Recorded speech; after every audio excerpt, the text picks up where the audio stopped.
This is WikiSaid, Wikipedia articles read aloud for the visually impaired and everyone else. This episode is for the article, Kepler's Supernova. If you like the video, remember to like, share and subscribe, and don't forget to hit the notification icon. Kepler's Supernova. SN 1604, also known as Kepler's supernova, Kepler's nova, or Kepler's star, was a Type Ia supernova that occurred in the Milky Way in the constellation Ophiuchus. Appearing in 1604, it is the most recent supernova in the Milky Way galaxy to have been unquestionably observed by the naked eye, occurring no farther than 6 kiloparsecs or 20,000 light-years from Earth. Before the adoption of the current naming system for supernovae, it was named for Johannes Kepler, the German astronomer who described it in De Stella Nova. Observation. Visible to the naked eye, Kepler's star was brighter at its peak than any other star in the night sky, with an apparent magnitude of -2.5. It was visible during the day for over 3 weeks. Records of its sighting exist in European, Chinese, Korean, and Arabic sources. It was the second supernova to be observed in a generation after SN 1572, seen by Tycho Brahe and Cassiopeia. No further supernovae have since been observed with certainty in the Milky Way, though many others outside the galaxy have been seen since S Andromedae in 1885. SN 1987A in the Large Magellanic Cloud was visible to the naked eye. Evidence exists for 2 Milky Way supernovae whose signals would have reached Earth circa 1680 and 1870, Cassiopeia A and G 1.9 plus 0.3 respectively. There is no historical record of either having been detected in those years, probably as absorption by interstellar dust made them fainter. The remnant of Kepler's supernova is considered to be one of the prototypical objects of its kind and is still an object of much study in astronomy. Controversies. Astronomers of the time, including Kepler, were concerned with observing the conjunction of Mars and Jupiter, which they saw in terms of an auspicious conjunction linked in their minds to the Star of Bethlehem. However, cloudy weather prevented Kepler from making any celestial observations. Nevertheless, his fellow astronomers Wilhelm Fabry, Michael Maestlin, and Helisaeus Roslin were able to make observations on the 9th of October but did not record the supernova. The first recorded observation in Europe was by Lodovico della Colombe in northern Italy on 9th October 1604. Kepler was only able to begin his observations on the 17th of October while working at the imperial court in Prague for Emperor Rudolf II. The supernova was subsequently named after him, even though he was not its first observer, as his observations tracked the object for an entire year. These observations were described in his book De Stella Nova in Pede Serpentari, translating as On the New Star in Ophiuchus's Foot, Prague 1606. Della Colombe Galileo controversy.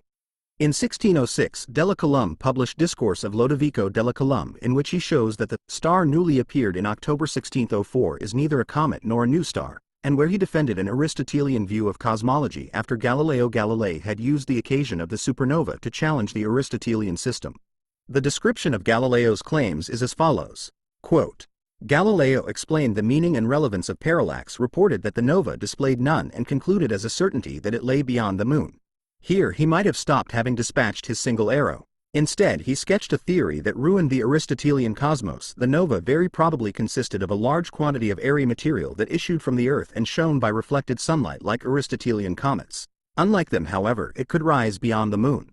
It not only brought change to the heavens but did so provocatively by importing corruptible earthy elements into the pure quintessence. That raised heaven-shattering possibilities. The interstellar space might be filled with something similar to our atmosphere, as in the Physics of the Stoics, to which Tycho had referred in his lengthy account of the nova of 1572. And if the material of the firmament resembled that of bodies here below, a theory of motion built on experience with objects within our reach might apply also to the celestial regions. But I am not so bold as to think that things cannot take place differently from the way I have specified. End quote. Kepler-Roslin controversy. In Kepler's De Stella Nova 1606, he criticized Roslin concerning this supernova. Kepler argued that in his astrological prognostications, Roslin had picked out just the 2 comets, the Great Comet of 1556 and 1580. Roslin responded in 1609 that this was indeed what he had done. When Kepler replied later that year, he simply observed that by including a broader range of data, Roslin could have made a better argument. Supernova remnant. The supernova remnant of SN 1604 Kepler's star was discovered in 1941 at the Mount Wilson Observatory as a dim nebula with a brightness of 19 mag. Only filaments can be seen in visible light, but it is a strong radio and X-ray source. Its diameter is 4 arc-min. Distance estimates place it between 3 and more than 7 kiloparsecs or 10,000 to 23,000 light-years, with the current consensus being a distance of 5 plus or minus 1 kpc as of 2021.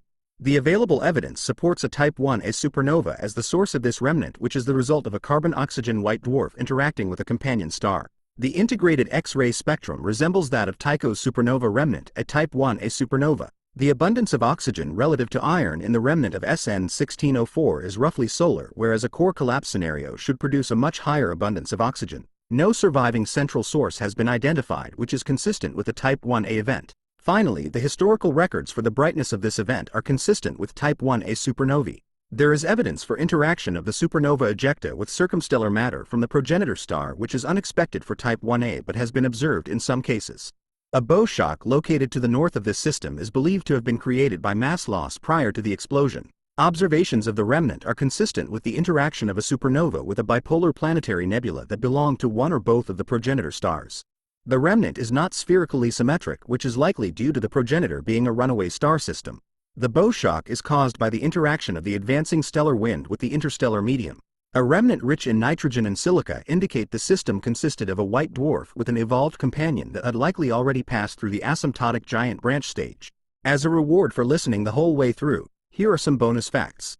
Another supernova which has been absolutely documented as being observed, SN 1987A, was discovered independently by Ian Shelton and Oscar Duhalde at the Las Campanas Observatory in Chile on February 24, 1987, and within the same 24 hours by Albert Jones in New Zealand. Kepler's mother, Katarina Guldenmann, was a healer and herbalist who was at one time accused of being a witch, requiring Kepler to hire lawyers to defend his mother from being sentenced to death. Kepler's remarkable scientific career had a humble start as he started out as a math teacher in a seminary in the Austrian city of Graz. If you like the video, remember to like, share and subscribe, and don't forget to hit the notification icon. You can support us at patreon.com/WikiSaid. You can visit our website at wikisaid.com. That's it for this article. Thanks for listening.